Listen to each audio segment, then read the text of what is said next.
Bueno, bueno, vamos a arrancar con la clase de hoy, que es la presentación al pago del cheque, el sistema de truncamiento de cheques y las cámaras compensadoras. Todo está relacionado.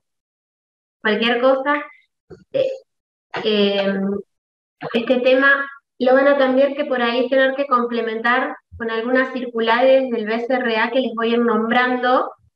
Si por ahí algo de los apuntes de clase se quedaron cortos o no les alcanzó, obviamente igual tienen mi mail, me escriben, no hay problema, pero por ahí consultan estas pequeñas circulares que les voy a ir diciendo. Las circulares son amplias, no solamente reglamentan lo que yo les voy a decir hoy, por ende, fíjense de última, si necesitan consultar en el índice para no leerse toda una circular, que por ahí eh, no es que no sea interesante leer, pero bueno, cuando uno está premiado con los tiempos del estudio, a lo mejor está bueno ir a lo puntual. Pero bueno, obviamente que suma cualquier lectura. Bueno, la presentación al pago de un cheque es lo que nosotros conocemos de materias anteriores como una carga privativa del propio interés, o sea que el portador la hace, no es una obligación, pero es una carga justamente, la hace a los fines de no perjudicar la ejecutividad del valor. O sea, si yo pretendo que el valor, el cheque, el cartular, en el caso de que no me lo pague, o que el banco no me lo pague por alguna cuestión, sea un título hábil en un juicio ejecutivo, tengo que cumplir con las condiciones que me pone la ley para no perjudicarlo, para no caducarle al valor la acción ejecutiva. Bueno, una de estas condiciones es presentarlo en los plazos que me da la ley de cheques, la 24452, en el artículo 25. Entonces, es una carga, no es una obligación.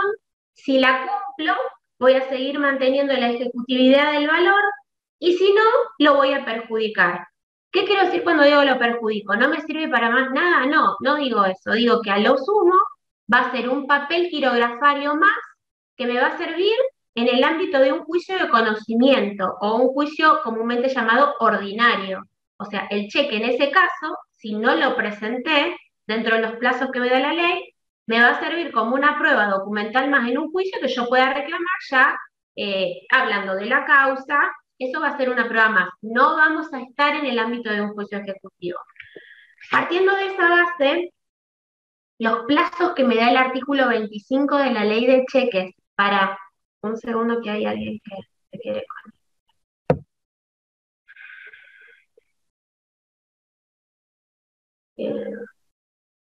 Ahí está.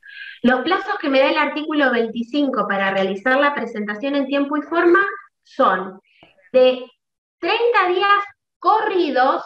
En este caso, sáquense el chip de la cabeza que nosotros tenemos de los procesales de hábiles judiciales. No, 30 días corridos si el cheque es librado en el país y 60 días corridos si el cheque es librado en el extranjero, pero pagadero en el país. La ley tiene establecido que si bien se cuentan días corridos, si el vencimiento de estos 30 o 60 cayese en un día inhábil bancario, estamos hablando de, digamos, cuestiones diferentes a lo que es un día inhábil judicial. Un día inhábil bancario, este vencimiento se va a prorrogar al día hábil inmediato posterior. Solo en ese caso, si no son 30 corridos, 60 corridos.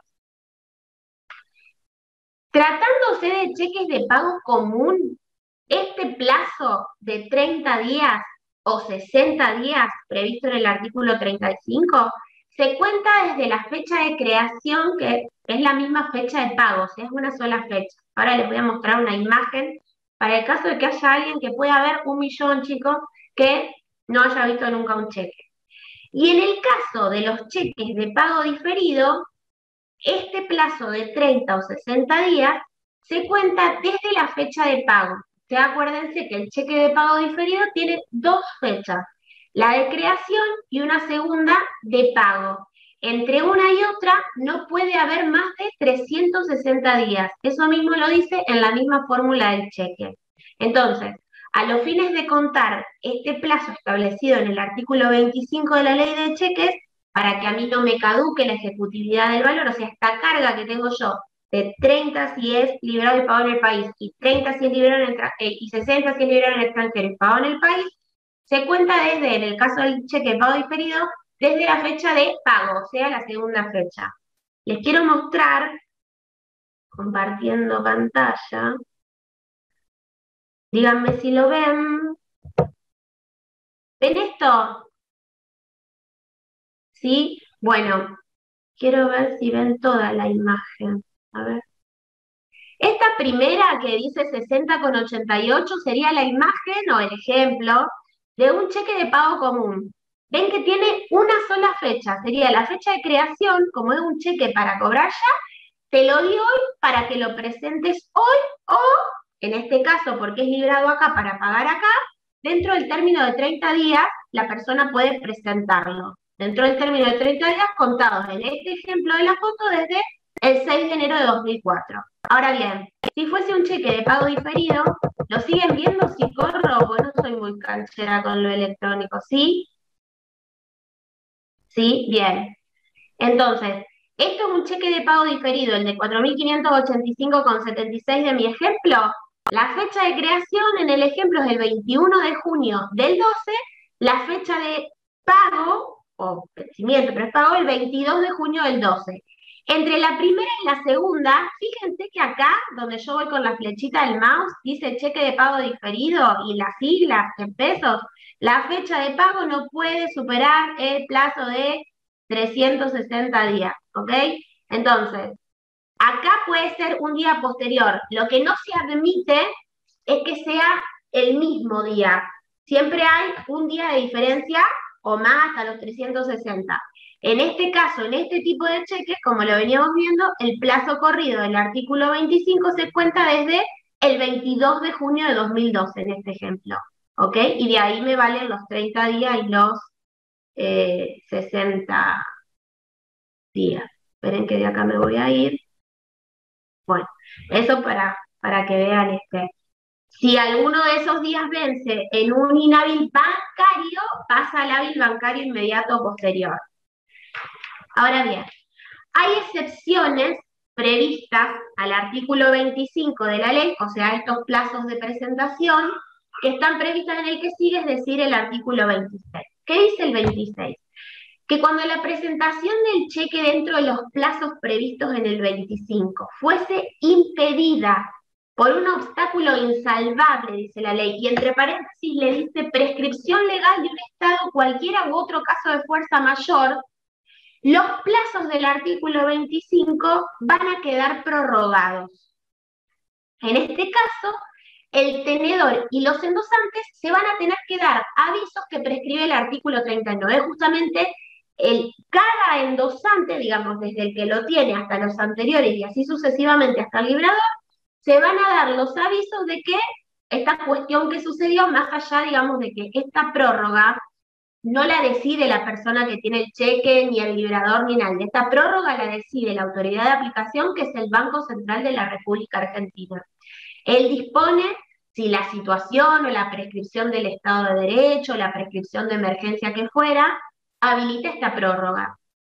Cuando nosotros dábamos las clases prepandemia, que es una cosa que uno no se esperaba, uno trataba de ensayar, digamos, cuestiones de qué podía hacer o qué ejemplo se podía dar. La verdad que en mi caso me gusta manejarme con ejemplos porque me parece que con la práctica o pensándolo desde una cosa que nos parezca común, es más fácil aprender con H los conceptos que se están dando.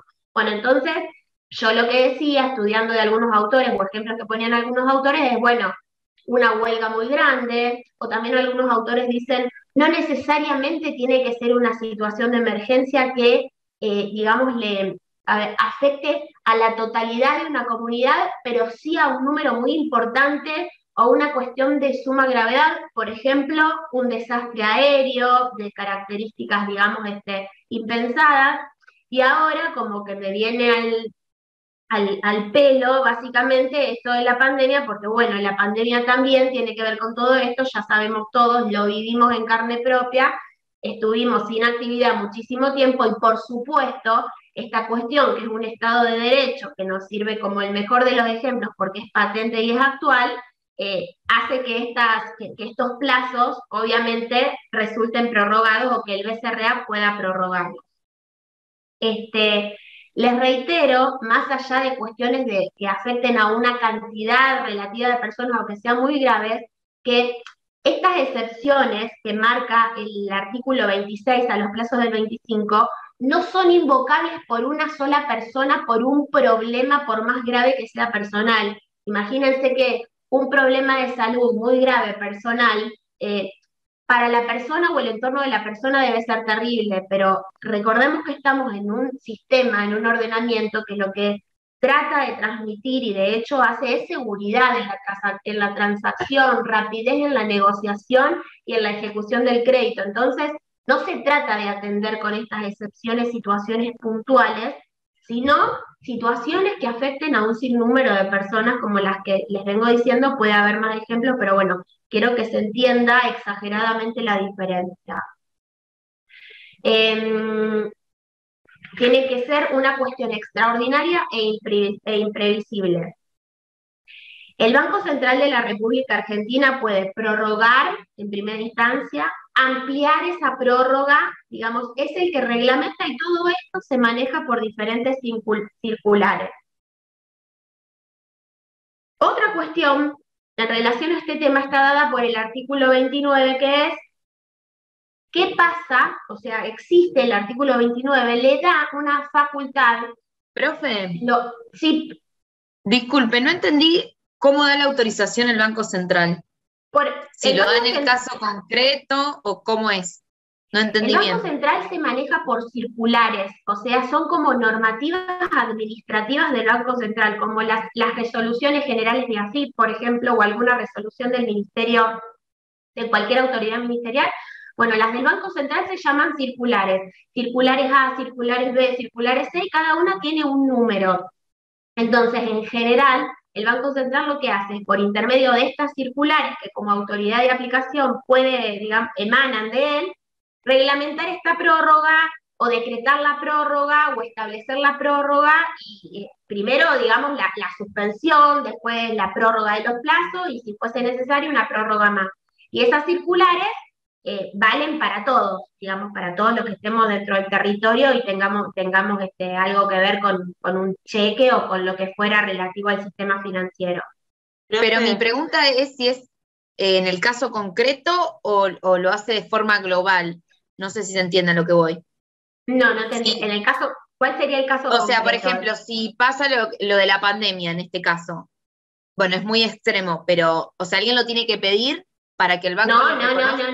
No, nadie va a ir a pedirlo. Se supone que es tan extraordinario y de tal magnitud que el banco directamente lo decide. Por eso te digo que si yo tuviese un problema de salud y quisiese ir a pedirle al Banco Central o mismo a oponer alguna excepción o a decirle al liberador como deudor, no, pero yo en realidad no surtiría ningún efecto. Estas son situaciones tan excepcionales, por ejemplo la de la pandemia, por ejemplo un accidente, que el banco ya motu propio lo hace, digamos, porque ya, por ejemplo, en la pandemia no se podía salir, no podía yo ir a depositar mi cheque a ningún lado, ni siquiera por cajero.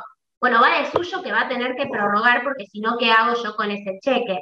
¿Me explico? No es algo que se pida, sino algo que se reglamenta directamente como este sistema que vamos a ver ahora. Y lo hace el Banco Central directamente. Y rige. Vos podés plantear cuestiones como para todas las leyes, digamos, administrativas o no, o legislativas que hay, pero bueno, la realidad es que rige, entre tanto no sucede otra cosa, rige para todos. El artículo 29 prevé una facultad para el banco girado frente a la presentación de un cheque con el plazo vencido. Primero les voy a reiterar que es una facultad, no es una obligación. O sea, así como la carga de presentación en los plazos no es una obligación, esto es una facultad. El banco lo hace si quiere, si le conviene, si puede. No sé si anda el micrófono, pero ahí los compañeros salen. Vamos. Ahí está. Gracias, Agustina. Ahí le di ingreso, perdón. Bueno, Primero, es una facultad, no es una obligación. En segundo lugar, les quiero aclarar por las dudas, para no entrar, digamos, en confusiones que por ahí todavía no tienen frescos los contenidos. El banco girado es el banco sobre el cual se libra el cheque. ¿Qué quiero decir con esto? Es el banco en el cual está radicada la cuenta corriente de la persona que tiene esa chequera y en el cual están depositados los fondos de los que esa persona es titular, la persona, la empresa, el librador, de los que el librador es titular o el acuerdo para girar en descubierto, que es como un crédito que el banco me da para que si yo no tengo plata en ese momento en la cuenta, pero tengo autorización para girar en descubierto, el banco paga el cheque, total es un crédito que existe entre el contrato entre el cuenta correntista y el banco, ¿ok? Si yo tengo cuenta en el Banco de Santa Fe y Mirena tiene cuenta en el Banco Macro y yo le pago con un cheque del Banco de Santa Fe, el banco girado va a ser el del Banco de Santa Fe, ¿ok? Entonces, si el banco girado quiere, y en virtud de las previsiones del artículo 29, puede autorizar el pago de un cheque que sea presentado fuera de los plazos del artículo 25, pero con las limitaciones previstas en este artículo 29 de la ley. ¿Cuáles son estas limitaciones? Que no haya pasado un plazo igual al de caducidad del artículo 25 y que el librador no haya revocado la orden de pago, porque el librador podría. En la práctica, entiendo que el banco girado lo va a hacer si le conviene, y me parece también para una cuestión de evitar responsabilidades, más allá de que es una facultad de él, con lo cual no debería incurrir en responsabilidades, yo creo que debe consultar, digamos, el oficial de cuentas. Me parece, no es algo que le exija la ley, pero me parece que hoy por hoy, como están las cosas y las cuestiones de consumo y toda esta legislación, digamos, renovada, entiendo que el banco debe consultar al librador, tengo esto, lo pago, no lo pago, y ver. Pero podría no hacerlo y pagarlo siempre que esté dentro de los límites que le da el artículo 29. Por ejemplo, si el que lo deposita es un cliente muy importante de la misma entidad. A lo mejor al banco le conviene, lo hace porque está dentro de sus facultades y estaría obrando bien, estaría obrando con ajuste a la ley. Ahora bien, vamos con las modalidades de la presentación. Están previstas en el artículo 38 de la ley de cheques. ¿Qué dice este artículo? Que cuando el cheque sea presentado dentro de los términos del artículo 25, y teniendo en cuenta todas las, digamos, las cuestiones que venimos viendo al respecto de excepciones y no excepciones y prórroga y bla, bla, el girado, o sea, el banco donde está la cuenta corriente, siempre debe recibirlo. Siempre debe recibirlo. Sí, a partir de que lo recibe puede pagarlo o puede rechazarlo. Si no lo paga, o sea, si lo rechaza, tiene que hacer constar la negativa del pago en el mismo título. ¿Se acuerdan cuando vimos la clase de endosos? Que dijimos que el endoso estaba en el anverso del valor, o sea, todo está en el mismo título por la literalidad y necesariedad y autosuficiencia del valor. Entonces, ¿se acuerdan que dijimos que podía estar en el título y el decreto de ley también decía, o en la extensión, que yo les dije que básicamente se pega un papelito y sigue la suerte del título, ese papelito es como parte integrante del título? Bueno, en el caso de un rechazo de un cheque, lo que hace el banco girado es, por ahora el girado, es pegar un papel justamente en el cheque que tiene como un sello ya predispuesto, con un montón de casilleritos y opciones donde están las distintas causales, porque también el BCRA por circular reglamenta cuáles son las causales de rechazo, no es que lo puede rechazar por cualquier cosa, sino todo está reglamentado en circulares del BCRA, y a partir de lo que suceda y por lo que suceda, la persona autorizada, el oficial confirma autorizada, marca en el casillero que corresponde a lo que es el motivo del rechazo, sin fondos, difiere firma libradora, plazo vencido, cuenta cerrada, chequera inhabilitada. Hay 1.000.000, chicos. Marca eso, lo firma y lo devuelve. Ese rechazo de esta forma, equivale ya al protesto. Y con ese cheque así rechazado, la persona que es el tenedor, el portador legitimado, puede ya iniciar el juicio ejecutivo. Les comento que si el cheque llegase a ser rechazado por una orden de no pagar, justamente por una cuestión de seguridad, en ese caso el banco no devuelve el cheque original, sino que lo que hace es devolver una fotocopia certificada por la autoridad del banco del cheque con el rechazo por orden de no pagar. Cuando ustedes se reciban y alguien venga a verlos con esa fotocopia certificada y les pregunte, ¿yo puedo iniciar un juicio ejecutivo? O puedo, no les va a preguntar así obviamente, pero ¿puedo iniciar un juicio porque no me pagaron? ¿O puedo hacer algo porque no me pagaron? No me devolvieron el cheque, me dieron una copia certificada. Con esa copia certificada, el original de la copia certificada, digamos, y el motivo del rechazo, que va a ser la orden de no pagar, equivale al cheque y se inicia el juicio ejecutivo con esa copia certificada. Es uno de los supuestos en los cuales no tengo que tener el cheque original porque la reglamentación está prevista. Acuérdenselo para saber que no le vamos a contestar al cliente, no, esto es una fotocopia, no es un valor, no, al contrario, con esa copia certificada tengo el título hábil para iniciar el juicio ejecutivo por falta de pago del cheque. Más allá de esto, si el banco se negare a recibir el cheque, el banco va a responder por los daños y perjuicios que eso cause.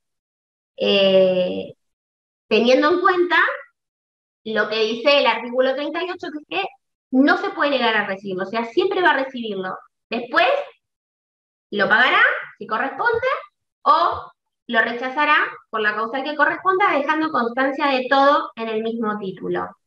El artículo termina diciendo lo que veíamos al principio, que es que la falta de presentación del cheque o su presentación tardía perjudica la acción cambiaria, que era lo que yo les explicaba al principio. O sea, le saca ejecutividad al valor, va a quedar como un simple documento quirografado.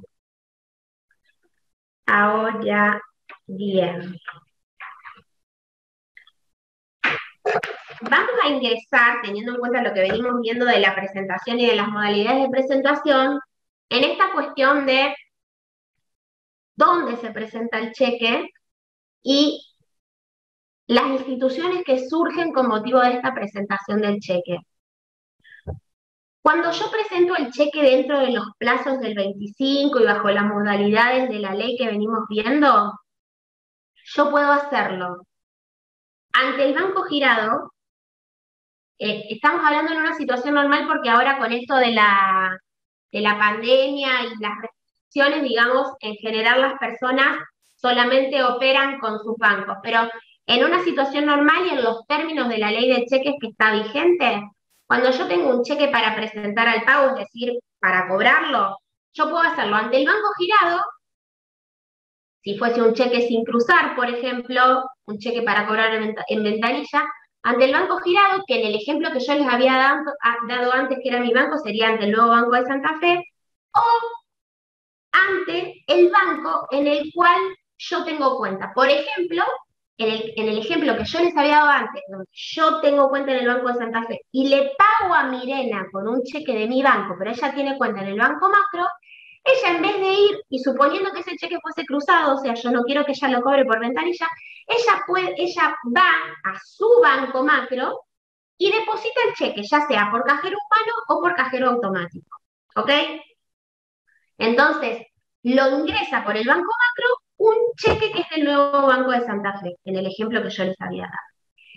El Banco Macro sería la entidad depositaria, en mi ejemplo. O sea, es la entidad que recibe el cheque de su cliente como depositaria y va a gestionar el pago del mismo.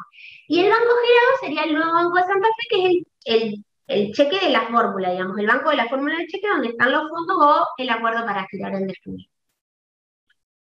Este sistema tiene un intermediario entre un banco y otro banco que se llama cámaras compensadoras, el sistema de cámaras compensadoras o cámaras electrónicas de compensación. En las circulares tiene una abreviatura que es CEC, cámaras electrónicas de compensación. Son entidades específicas de intermediación en el depósito electrónico de cheques, todas autorizadas por el Banco Central de la República Argentina, que tienen su propia reglamentación y son privadas, digamos. Los bancos pueden adherir a una, a varias, pueden adherir los bancos directamente o autorizando a terceros bancos, a terceras entidades, para que en representación gestionen cheques ante la Cámara Electrónica de Compensación. Pero básicamente son intermediarias en este tipo de depósitos.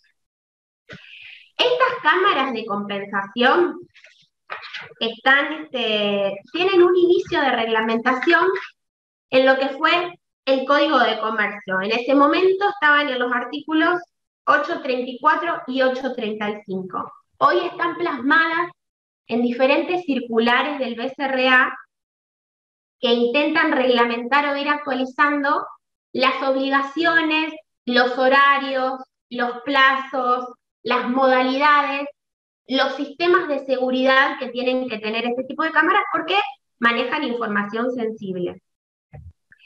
En la práctica, las cámaras actúan como intermediario y de esta manera, desde el momento que un cheque ingresa por el banco depositario para ver si el banco girado lo paga o lo rechaza, sería lo mismo que ir personalmente, pero hay una intermediación, ese cheque depende de dónde sea, si es de la misma plaza. Plaza me refiero al lugar, si es del mismo lugar o es un valor al cobro, quiere decir que es de otra ciudad o de otra provincia, va a demorar en acreditarse, en el caso de que se pague, en la cuenta de la persona, digamos que del tenedor del cheque, del beneficiario del cheque, entre 24, 48 o 72 horas. Lo que se planteó a raíz de estos plazos que demora, digamos, el acreditarse el valor por esta intermediación, fue el tema de qué pasaba si desde el momento que la persona que es tenedora del cheque va y lo deposita, se llegasen a exceder los plazos del artículo 25, pues si yo le deposito el día 29, que tengo plazo, pero demora 72 horas, es como que ya se me pasó el plazo del artículo 25, que son los 30 días.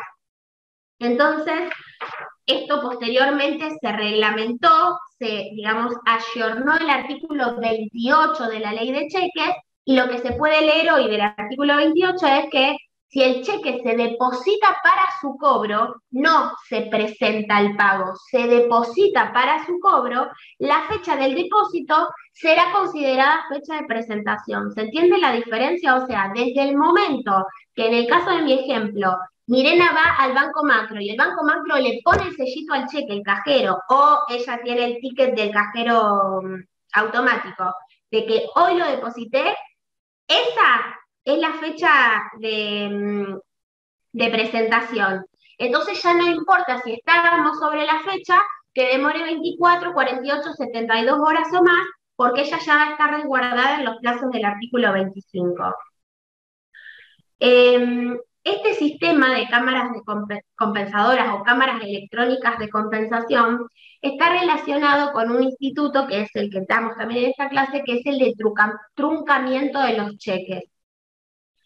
En el año 1998, el BCRA, mediante la comunicación A2700, reglamenta este sistema de truncamiento, que básicamente lo que significa es, como la palabra lo indica, truncar, o sea, limitar el sistema de circulación normal del cheque. ¿Por qué? Porque el cheque queda retenido en la entidad depositaria. No viaja el original del cheque, el papel, el cartular, a la entidad girada y queda retenido, en mi ejemplo, en el Banco Macro, que era el banco del ejemplo, que era el banco de la depositaria. Antes de este sistema, los cheques en papel, estoy hablando del original del cheque, una vez que se depositaban, viajaban por bolsas internas, por sacas de correo. Era muy riesgoso por los robos y también era muy costoso porque los gastos operativos del sistema eran gigantes. Entonces, ¿qué pasó? Los bancos, digamos, se pusieron de acuerdo y obviamente con autorización de la autoridad de aplicación, que es el BCRA, generan, crean, adhieren a este sistema por el cual cuando una persona tenedora de un cheque lo deposita en una entidad diferente a la que es la entidad girada, ese cheque va a quedar originalmente en esa entidad depositaria por un plazo largo. Lo que va a viajar para que la transacción se pueda, digamos, llevar a cabo, o sea, que la persona lo cobre o que sepa el motivo por el cual se le rechaza y tenga el valor ya rechazado, son los datos electrónicos, esa información sensible que es súper importante y no admite el mínimo error porque si no hay un montón de responsabilidades. Este sistema de truncamiento, sin embargo, más allá de que está legislado por las comunicaciones del BCRA y se va ayornando y se va, digamos, complementando constantemente en importes, en cuestiones, en responsabilidades, hoy en día choca con una de las previsiones más importantes contenidas en el artículo 35 de la Ley de Cheques, que ahora la vamos a ver.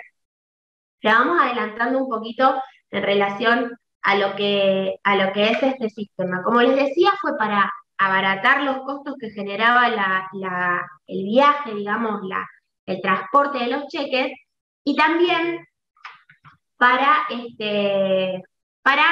evitar el riesgo de todo esto. ¿Qué sucede? Cuando la entidad depositaria recibe un valor, por intermedio de la cámara compensadora, la entidad depositaria emite la información relativa a este valor, la información, digamos, de monto, cuenta, fechas, y viaja esta información por intermedio de la cámara de compensación a la entidad girada. La entidad girada lo que recibe es esta información de datos y verifica que se trate de un cheque que no está, digamos, que no tiene orden de no pagar, que corresponde a una cuenta corriente abierta, que se trata de una chequera que está habilitada, digamos, que no fue cancelada o que no tiene ningún problema, y por supuesto que tiene fondos la cuenta o tiene autorización para girar en descubierto. Básicamente, esas cosas son las que controlan las entidades y la información viaja en los horarios y en los plazos previstos por las circulares que reglamentan las cámaras de compensación económica, de compensación electrónica. Hay convenios recíprocos entre las entidades en relación a responsabilidades que tienen cada una frente a este sistema de truncamiento de cheque.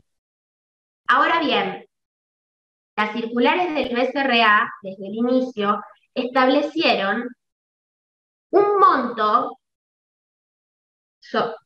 exacto que se fue ampliando, sobre el cual, hasta dicho monto, el cheque solo viaja en datos. ¿Qué quiero decir? Datos numéricos, datos relativos a la cuenta, al número de cheque, al importe, nada.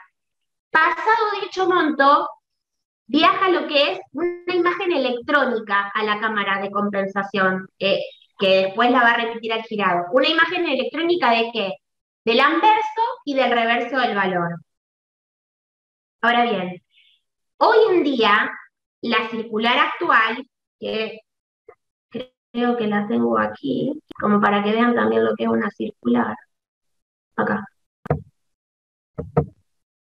¿La ven? El texto es la circular A7320. Como verán, establece que las entidades depositarias de cheques deberán retener los documentos y transmitir la correspondiente información electrónica a la cámara de compensación cuando su importe sea menor o igual a 120.000 pesos. Lo saco.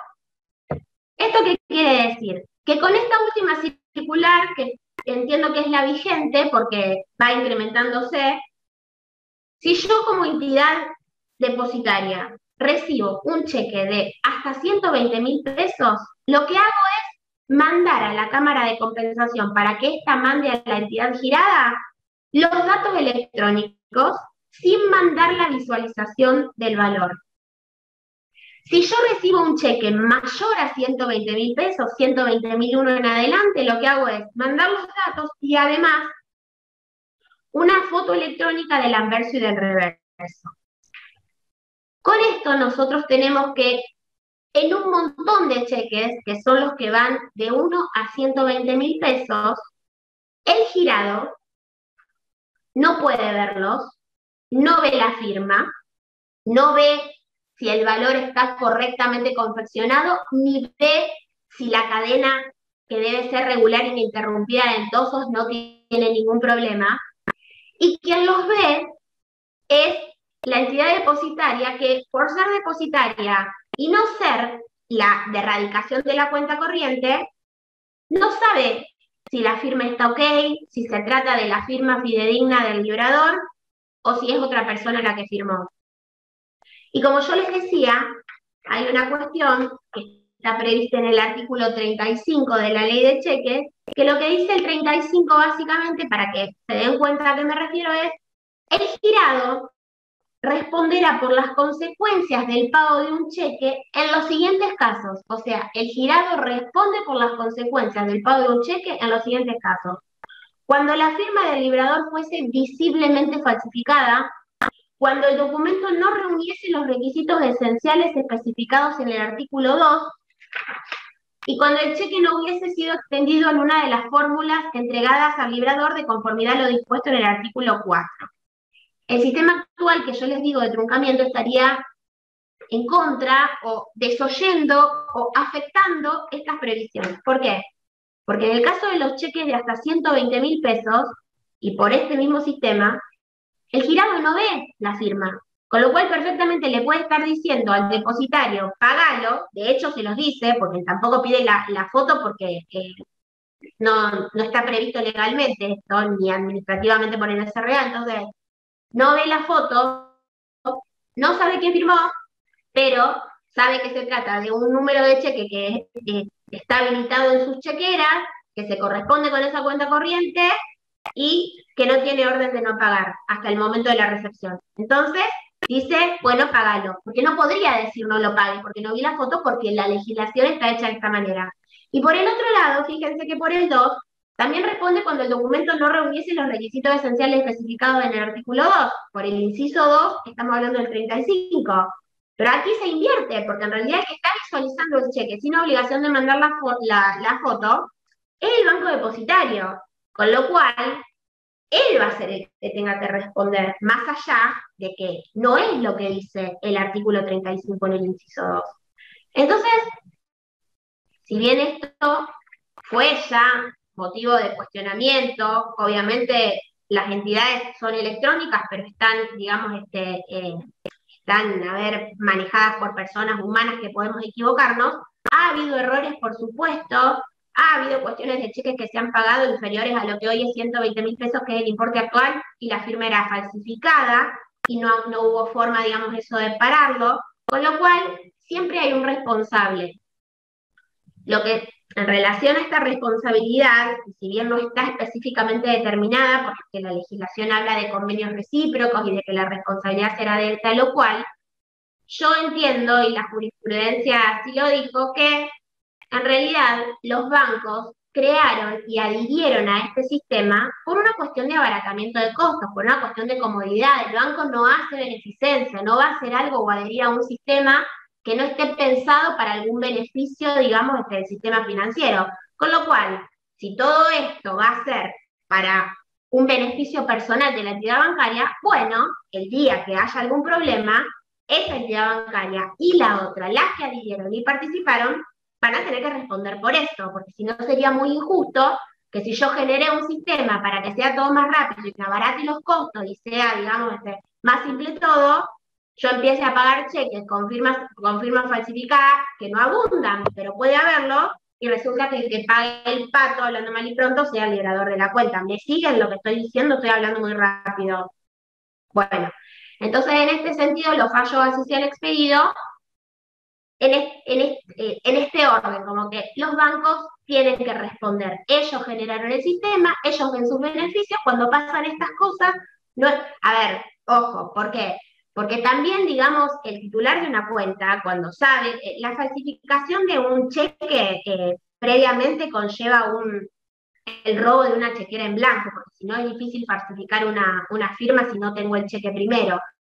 Con lo cual, se supone que quien pierde un cheque en blanco o a quien le roban en la empresa o en la casa y estaba la chequera, se supone que va a denunciar esa chequera, va a hacer la orden de no pagar de ese cheque.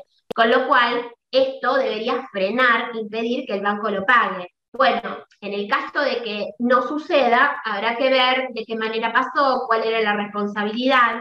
Y más allá de esto, también les cuento, creo que se va en otra clase, pero el tema de lo que es para la ley la firma visiblemente falsificada es visiblemente falsificada, pero para una persona con experticia en el manejo de caja, cuando los cheques se pagaban, digamos, también por caja, que era en ese contexto, el cajero podía advertir con los elementos que tenía ahí, que podía ser a lo mejor una visualización, tienen como un aparatito, y también la visualización del registro de firma de la persona. No necesitamos, digamos, traer un perito. A ver, si la firma no es visiblemente falsificada, o sea que cualquiera que trabaja en el rubro se pueda dar cuenta, no va a ser una responsabilidad del banco. Si el falsificador era espectacular y solamente con un perito se puede, pero parece la firma, bueno, es como que la responsabilidad del banco se va a merituar de acuerdo al caso en concreto. Más allá de esto, sí es verdad que si a alguien le roban un cheque, lo primero que tiene que hacer es dar la orden de no pagar al banco, justamente para no tener como una responsabilidad compartida. Pero en base a otros supuestos que pudieron generar responsabilidad y las personas reclamaron, sí se habló de que los bancos tenían que responder. Por lo demás, y salvando estas cuestiones, tanto la entidad depositada como la entidad girada y asimismo la intermediaria, que es la Cámara de Compensación, tienen que cargar en los sistemas, en los horarios y en los plazos que les establece la ley, las circulares del BCRA, los datos exactos para justamente no generar este tipo de cuestiones. ¿Qué pasa? Si yo cargo un cheque por error, invierto un número y resulta que ese cheque, justo ese cheque ya fue pagado, el banco me lo va a rechazar y yo le voy a devolver un cheque que no debía ser rechazado a un cliente. Cuando se hubiese cargado bien el número, el banco lo hubiese pagado. Y a lo mejor con esto estoy causando un daño porque esa plata que se iba a cobrar servía, no sé, para pagar una operación. ¿Me siguen? Entonces, la inversión de un número no más en la vorágine diaria de alguien que está cargando puede generar muchísimo perjuicio a la entidad y a la persona que se ve privada de cobrarlo, si no fuese por eh, la firma. En este caso, claramente la responsabilidad aparecería en mayor grado para la entidad depositaria que lo cargó. Pero bueno, también yo puedo pensar que la entidad girada que adhirió tiene como una responsabilidad porque, bueno, adhirió a ese sistema y yo estoy preso de tener que depositarlo de esta manera. Un minuto.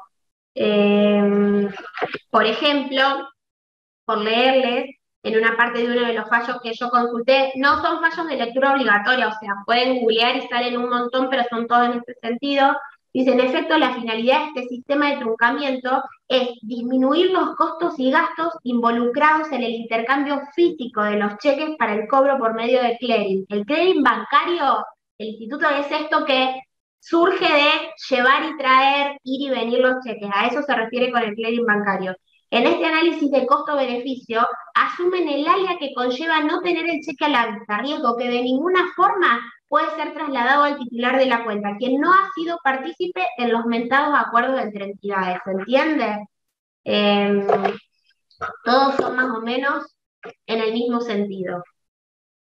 Quiero saber si de este tema tienen alguna duda, porque me queda dar la presentación a registro del cheque. Entonces, por ahí como me paso a otro.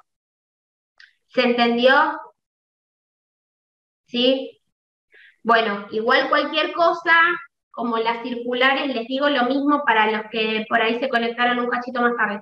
Como las circulares son largas, en algún punto pueden ser tediosas, y la verdad que no todo está en el libro, si tienen alguna duda al momento de estar estudiando, me pueden consultar al mail, no hay ningún problema, yo les contesto ni bien puedo. Vamos entonces con lo último, que es la presentación a registro de los cheques.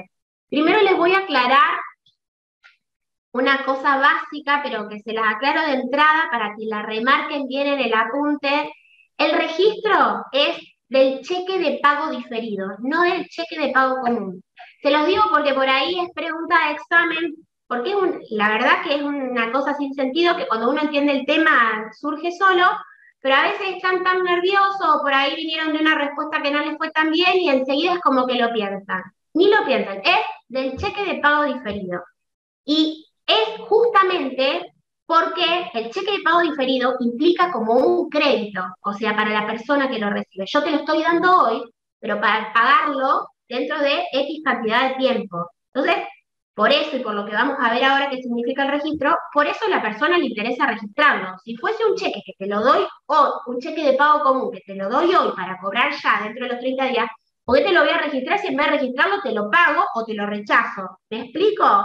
Es una pavada, pero me gustaría que quede claro con mucho bronco fluorescente, porque en algunos exámenes por ahí lo dudan, no hay que dudarlo. El registro es del cheque de pago diferido y en la ley de cheque está previsto para el cheque de pago diferido. Ahora bien, la presentación al registro no es una obligación, es una posibilidad, una elección que tiene el tenedor del cheque. La legitimación activa es del tenedor que lo presenta al registro, o sea, del portador legitimado. La legitimación pasiva es del banco, depositario o girado, y si es el depositario, interviene la Cámara de Compensación por una cuestión que es, como venimos viendo, la que va a intermediar en la remisión de datos del cheque para su correspondiente registro, si se pudiese registrar, entre la entidad depositaria y la entidad girada. Lo que se pretende con el registro es justificar la regularidad formal del cheque, conforme a los requisitos establecidos en el artículo 54 de la ley del cheque. O sea, cuando yo presento el cheque a registro, ya sea en el banco girado o en mi banco depositario, pido el registro de ese cheque, aunque no sea de ese banco, lo que estoy queriendo es que me digan si los requisitos del artículo 54 se dan. Si se trata de un cheque que corresponde a una cuenta corriente abierta, si el cheque está vigente, digamos, no se trata de un cheque ya pagado o de una chequera cancelada, si no tiene hasta esa fecha orden de no pagar.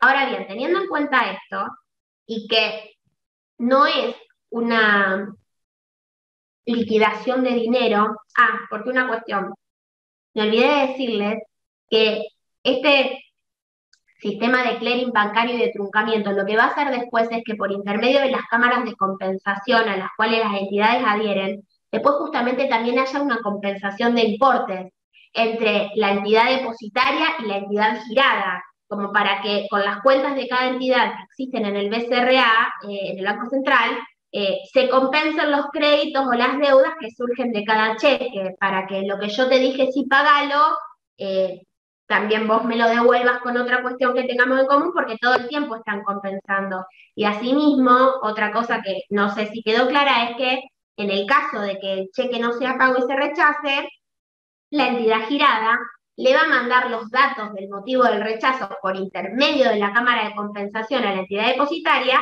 y es la entidad depositaria con la persona autorizada para eso la que me va a rechazar el cheque, dándome, digamos, la constancia y me va a devolver el valor o la copia certificada si fuese por orden de no pagar, con los datos que le envió la entidad girada, ¿ok? Bueno, entonces, en el caso del registro, el registro, si bien puede ser por intermedio de una cámara de compensación, si yo lo llevo a registrar al girado, al depositario y es un cheque de otro banco, lo que no hace es un movimiento o una liquidación de efectivo en ese momento. Lo único que hace es recabar información y saber si puede o no registrarlo con los datos que me dé el banco girado por intermedio de esa cámara. Ahora bien, una vez que el cheque ha sido registrado, quiere decir que cumple con los requisitos del 54. ¿A usted qué les parece? ¿Esto va a dar una obligación para que el girado después lo pague o no? No más que la que tenía. ¿Cómo sería? Yo no sé si yo tengo el volumen bajo o... A ver, Porque no los escucho también Es cuando me que hablan. la registración del cheque es una seguridad para la persona que recibió el cheque de que llegado el momento, 30, 60, 180, lo que sea, no se va a encontrar con la sorpresa de que el cheque tenga algún defecto y no se lo paguen justamente por eso. Pero la Bien. obligación del pagador es la misma siempre, o sea, o no entendí la pregunta. No, está ok. Dentro de todo está ok. Yo quería saber si habían entendido que, por ejemplo, el hecho de certificarlo, en lo que vos decís está ok, que el hecho de certificarlo, si me lo certificaron y me dijeron con esta certificación va de suyo, el cheque no tiene defectos formales, cuando llegue la fecha de pago, no me van a poder rechazar el cheque por un defecto formal porque ya siempre lo tuve yo, salvo que yo frago el cheque, que bueno, Pero no voy a hacer puede una no cosa tener así. fondo tranquilamente. Ahora, perfecto, eso es, si el cheque no tiene fondos, eh, o ya no tiene la autorización para girar el descubierto, o en el plazo desde que lo registré hasta que sucede la fecha, se cerró la cuenta porque rebotaron varios cheques o por alguna cuestión, en ese caso, el banco no tiene la obligación de pagármelo. O sea, el cheque registrado no es lo mismo que el cheque certificado, ¿está ok? El Bueno, cheque pero registrado, esto me quedó una duda ayer porque Leo lo dijo por encima y me quedó una duda. O sea, respecto a esto, si yo lo registré y en el transcurso la cuenta se cierra o hay algún inconveniente, ¿el banco me tiene que informar que hubo un cambio sobre el registro que hice? ¿O me voy a enterar al momento de cobrar el cheque? vos te vas a enterar, yo calculo el momento de cobrar el cheque, pero ¿por qué? Porque para el caso de los cheques que fueran registrados y que después del registro se cerró la cuenta, lo que prevé la reglamentación es que el banco, una vez cerrada la cuenta, no va a poder seguir registrando cheques nuevos, obviamente, pero sí va a poder seguir recibiendo depósitos para atender el pago de los cheques que estuvieran registrados. ¿Me explico? Entonces, a vos, lo que hace el registro es una cuestión doble en el caso de que uno quiera registrarlo. Primero, saber si cuento con un cheque que los requisitos normales, comunes y corrientes los reúne. Y segundo, que si a mí no me registran el cheque porque esos requisitos no los reúne, yo ya tengo habilitado, digamos, es como un protesto, ya tengo habilitada la instancia judicial, porque si no reúne los requisitos no voy a esperar, digamos, el plazo, yo ya sé que no me lo van a pagar. Ahora, así como digo esto, digo lo anterior y lo reitero, si mi cheque fue registrado y después resulta que llegada la fecha no me lo pagaron, el banco en una cuenta cerrada no va a seguir registrando cheques, pero sí puede seguir tomando depósitos que puedan entrar por cualquier motivo para atender el pago de los cheques que fueron registrados en su momento. Entonces, entiendo, puedo estar equivocada en esto, pero entiendo que no te avisan, pero no estoy completamente segura de que no te vayan a avisar, lo voy a chequear. Lo que sí sé es que si llegado el plazo ellos contasen con esa plata y tu cheque fue registrado y la cuenta se cerró, te lo van a pagar porque fue registrado. Eh, Más allá de eso, que lo voy a chequear, lo que quería que quede claro es que el registro no es la certificación que era cuando yo corro, lo vieron al cheque certificado, ¿no? Cuando yo corro el monto del dinero del cheque certificado como a una cuenta que da una protección por X cantidad de días, pasados los cuales ya vuelve y si no, se paga. Los cheques que hago valer en una subasta, bueno, esto no es lo mismo, esto es, tengo un cheque en debida forma, puede suceder que no me lo paguen porque no haya fondo o si me lo roban y hago la orden de no pagar porque tiene una orden de no pagar. Ahora bien, los legitimados ya se los dije antes. Eh, si ingresado el cheque al registro, esperen un cachito que me perdí. Si ingresaba el cheque al registro, hay defectos, digamos, relativos al contenido del cheque, el girado, por el artículo 55 de la ley de cheques, eh, puede pedir un plazo, o sea, puede, digamos, no registrarlo, pero avisar al librador para saber si quiere solucionarlos, arreglarlos, digamos, enmendarlos. Esto está previsto en el 55 y tiene un plazo de caducidad de 15 días. Lo hace, le pide la enmienda o lo que corresponda si el cheque tiene algo, digamos, que no está bien. Pasados 15 días, si sucedió, lo registra, y si no sucedió, no lo va a registrar. Algunos autores hablan de qué sucedería si lo que pasa es que hay una diferencia de montos, por ejemplo, que no están bien escritos o que hay una diferencia sustancial en los montos, son excepciones. En ese caso, Gómez Leo lo que dice es que no tendrían que registrarlo porque en ese caso se tienen en cuenta si el cheque circuló innumerables cuestiones que en realidad serían fuera de lo que es lo cartular de montos que hayan tenido en cuenta las personas diferentes que intervinieron en el cheque que pasan a ser obligados solidarios, digamos, ya lo saben ustedes, si no se paga el cheque. O sea, no es lo mismo pensar que el cheque yo lo estoy negociando o transfiriendo o endosando por 20.000 pesos que 200.000 pesos. De todas maneras es un criterio de él y claramente, digamos, si hay alguna diferencia por la cual el banco girado entienda que no es cheque porque no se dan los presupuestos para que sea cheque, no lo va a registrar, lo va a rechazar.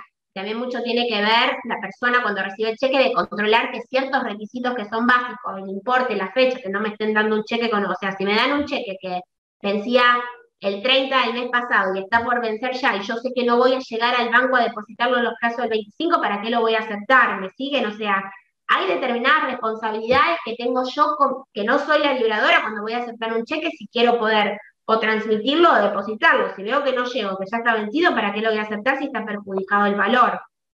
Todas estas cuestiones, también uno, que no es librador, tiene que tenerlas en cuenta.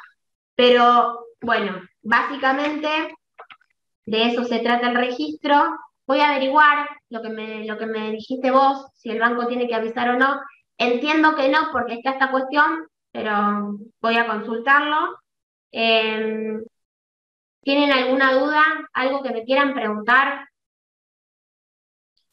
Son pero recontra inteligentes todos ustedes, ¿no? O yo soy muy buena explicadora, no sé qué cosa. Bueno. No, mi duda al respecto venía por si había algún tiempo, o sea, había algún tiempo procesal que o sea, porque teniendo 360 días, un año en un cheque diferido, pueden pasar tantas cosas que se me ocurre que hasta pueden pasarse tiempos procesales y no sé. No se me ocurre en este momento cuál puede ser la razón, pero bueno, con esto de la pandemia han pasado cosas insólitas. No, sí, igual, tiempos procesales, yo te diría que no, porque vos pensás que el cheque está desvinculado de la causa. No, pero no procesales, me expresé mal, caducidades, o sea, que caduque el tiempo de pedir, de pedir que el cheque se vuelva, se arregle, se subsane. Mirá, no. Vos podés llevarlo a registro en el momento que vos quieras dentro de lo que es esos 360 días. Y si no te lo registran, no tenés que esperar los 360 días, vas a tener expedito, digamos, es un protesto liso y llano.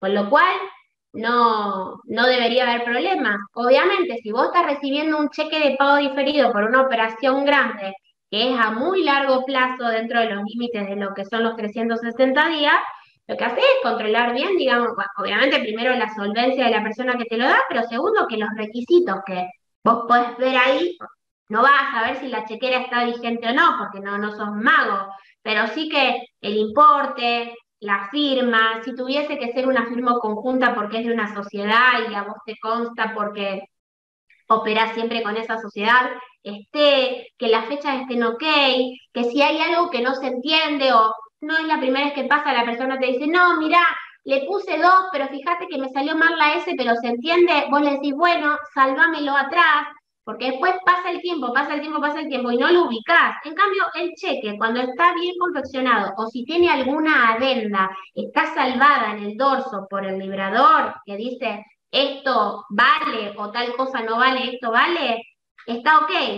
Esa es la responsabilidad de la que yo les hablaba cuando alguien va a recibir un cheque, ya sea por muy corto plazo, saber, bueno, yo llego con esto a los plazos del 25, o por muy largo plazo. Dentro de lo que está en uno, controlar, un segundo,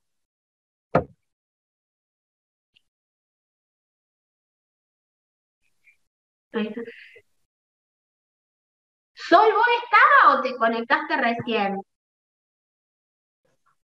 Hola, profe. No, yo me conecté hoy que pedí porque la computadora se me estaba actualizando, pero entré ya hace como una hora más o menos. No, María Sol. Sol Leva, ¿puede ser? Sol Leva. Sí, profe. ¿Vos estabas antes o recién te Sí, conectaste? recién se me cortó un segundo. Volví a entrar recién. Está bien, para saber, para saber.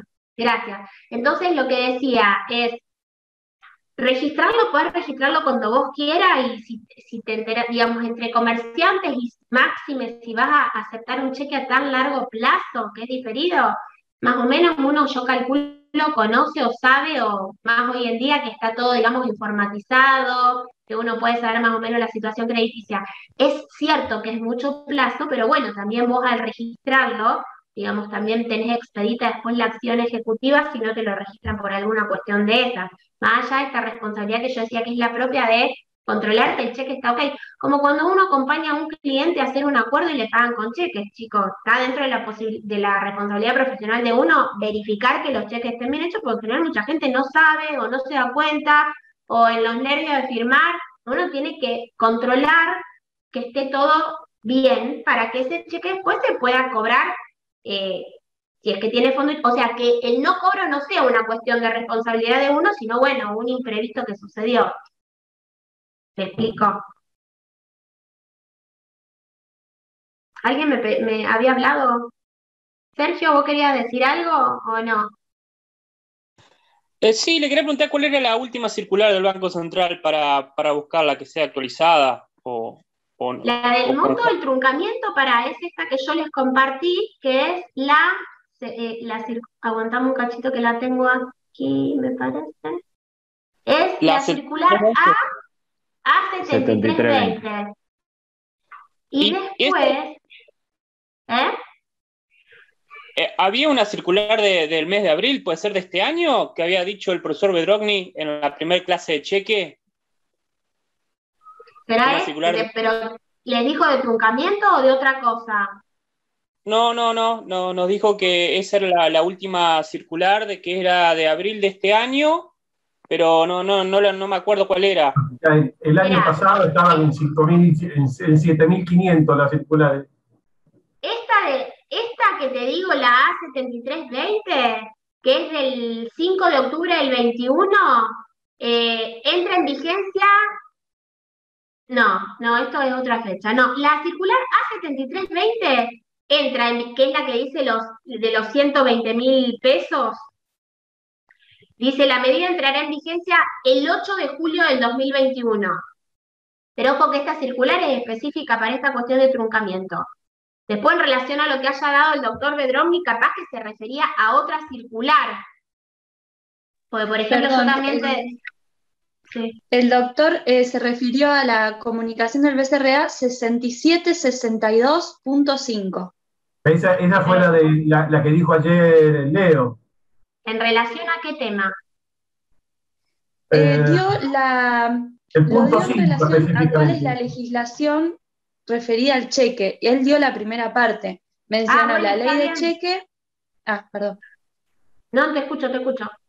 Mencionó ley de cheque, Código Civil y Comercial en lo referido a lo que era el contrato de cuenta bancaria, ¿Sí? y mencionó esta comunicación del BCRA.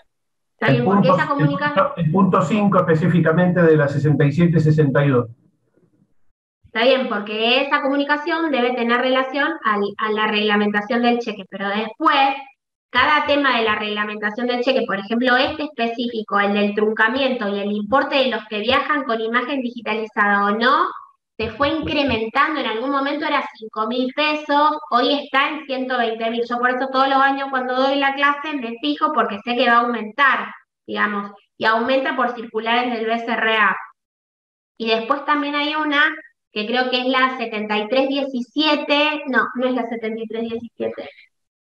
Hay una que yo hoy estaba leyendo que es como un compendio, pero chicos, en realidad, a ver, la verdad es que no tienen que leer. Sí, la que dio el doctor Bedromnik, por supuesto, pero hay un compendio, ay, pero total ustedes me siguen escuchando y yo me quiero Y fijar. Glenda, cuando cambia un importe, por ejemplo, o sea, cambia toda la circular, o sea, se hace una circular nueva, o sea, es como si fuera, por decir una cosa rara, como si fuera una publicación de dicto, así, cambia la circular o se arregla la circular con el número que tenía. No, la circular es como esa que yo te mostré, chiquitita. Solamente la circular reglamenta el importe. Después vos tenés la circular madre que te dice cómo es la operación entre cámaras de compensación electrónica. Por ejemplo, lo que yo hoy releí, espérenme, que lo tengo acá, a ver, acá, no, acá.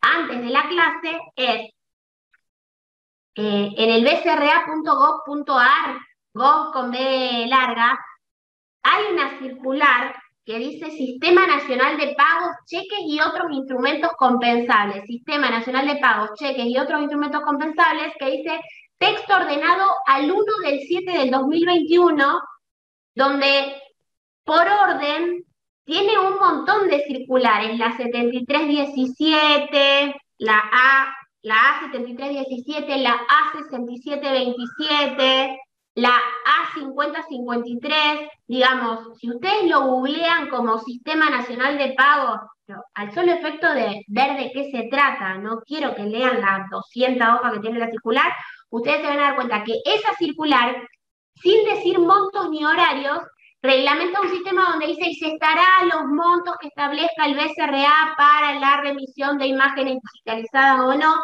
y se estará los horarios que son obligatorios para, pero no dice en esa circular que sería la madre o digamos, la base, cuáles son los horarios, cuáles son los montos. Por eso, cuando el monto se eleva, cada vez que se eleva, hay una pequeña circular que dice a partir de tal fecha el monto para truncamiento será de tanto.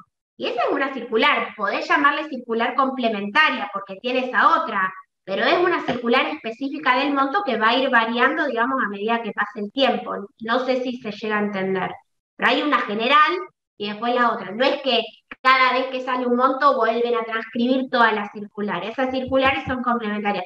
Por eso yo muchas veces digo, esto que nosotros decimos, pero es una opinión personal esta, esto que nosotros decimos, el juez conoce el derecho.